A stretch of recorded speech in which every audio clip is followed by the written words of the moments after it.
How to put VPN on Amazon Fire TV. Hello everyone, I am Vishaka and welcome to our channel. Now let's get right into the tutorial.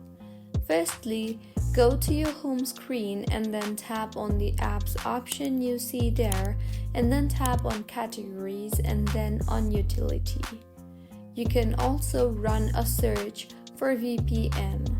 Now search for NordVPN and then select NordVPN from the list. You can also select or search for any other VPN if available. Now click the yellow button next to the Get button to download and install the app. Once the app is installed, click the yellow button next to Open on the same page to launch NordVPN.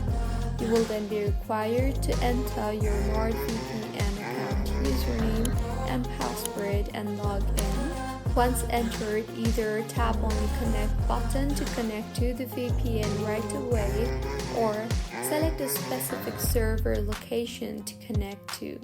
And with this, you will be connected to a VPN. Your connection will be established right after a few moments.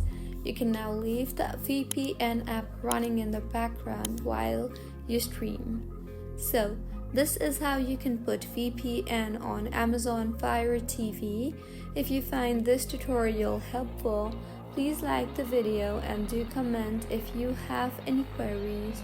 Also, do subscribe to our channel for more helpful tutorials like this. See you on the next one.